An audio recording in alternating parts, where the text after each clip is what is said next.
Today we're going to talk about how you can achieve more greatness by changing the way that you see yourself.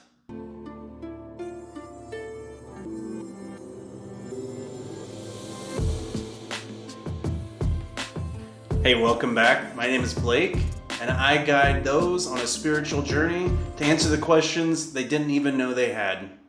Today we're going to be talking about how your greatness can be defined by the way that you view yourself. Ways to improve that, and things that you may have not recognized in the past. In 2004, there was a comedy that came out like nothing I had ever seen. I have a hard time kind of explaining what this comedy was really about because they take the topic of existentialism and they turn it into this very kind of quirky and silly movie. So in this opening scene, Albert, who's played by actor Jason Schwartzman, has hired Bernard, played by Dustin Hoffman, with the task of helping him answer, among other things, the meaning of life, all of this. Bernard quickly gets to work on Albert's case by presenting this idea of the blanket theory, explaining that everything that is anything is the blanket, and that beyond the blanket is just more blankets. Connecting every person, place, or thing, while they're their own thing, are also part of the same. Albert starts to really dig Bernard's concept, but is a little unsure. And when he asks him why all this is important, we get one of, in my opinion, the best quotes from this entire movie. You get the blanket thing, you can relax because everything you could ever want or be, you already have and are.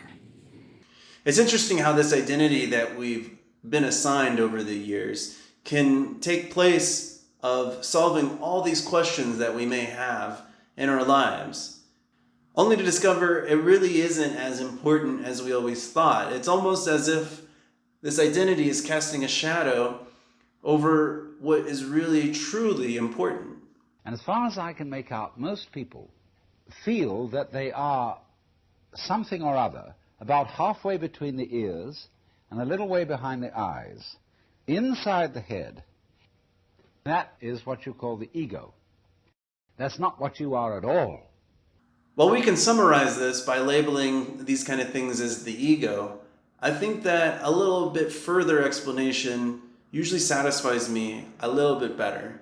In the book, The Untethered Soul, the whole thesis of this book is identifying this idea that we are witnessing the human experience. That voice in our head isn't actually us. There is nothing more important to true growth than realizing that you are not the voice of the mind. You are the one who hears it. If you don't understand this, you will try to figure out which of the many things the voice says is really you.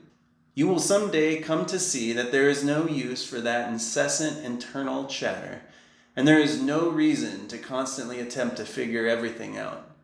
Eventually, you will see the real cause of problems is not life itself. It's the commotion the mind makes about life that really causes problems. Like many before us, we'll constantly get hung up on this idea of who am I?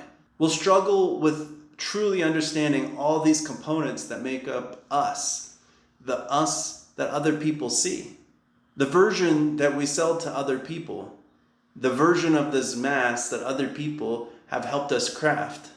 But as I've learned, that's not the real self. It's not the self that is witnessing. When trying to break apart self, we have to examine the layers that make this concept of self up, to ensure we truly understand what we're witnessing. This can be complicated when we want to better ourselves. Many people get stuck when forcing a result that has not been met with an appropriate adjustment of the identity. You can break up the identity into layers, where our true identity is in the center, surrounded by the actions and the subsequent results. While this is great in theory, this is unfortunately not what always gets practiced. One of the negative cycles that we'll find is that somebody wants to have certain results. Say they want to lose weight or get into the beach body shape within a certain amount of time. And the problem with this is that they want and focus on those results, but the actions to get there aren't really dialed in. They'll feel tired, they'll feel slow, they'll feel unattractive. And a lot of this is bearing on the identity that they have set up. The identity already tells them that they're overweight. It tells them that they're always hungry. It tells them that they can't eat right. Because this identity hasn't actually been shifted. There's been no effort to become a new person that would have the results that you already want. That's why in order to be successful with certain results, you want to make sure that you start with a whole new identity. You become a whole new person where you start telling yourself that you are disciplined, that you are going to invest in choices that have long-term health results. You essentially become the embodiment of that person who already has achieved those results and taken those actions. So if you have this mentality within your identity, it's going to motivate you more to eat proper. It's going to motivate you to get quality sleep, but you're going to maintain a gym routine that you like and that you want to do because you have become that person that makes those choices. This results in getting exactly what you want, whether it be your healthy weight or being more productive or having a better self-esteem. All those things, all those fruits from all this effort are going to happen once you actually become the person that makes all those decisions.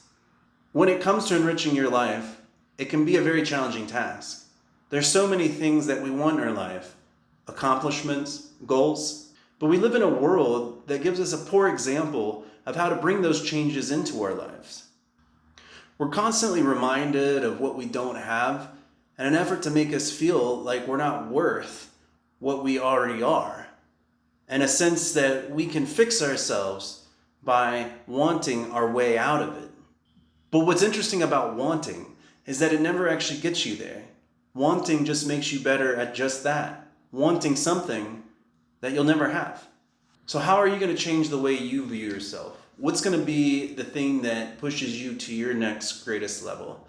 Are there things that you find in your life wanting that maybe aren't serving you anymore? How are we going to change that into a way that can actually propel you to the next level of your life? Really elevate you? I'm really excited to hear after you put those comments down below. As always, thanks for watching. Like, share, subscribe, and I really look forward to seeing you in the next video.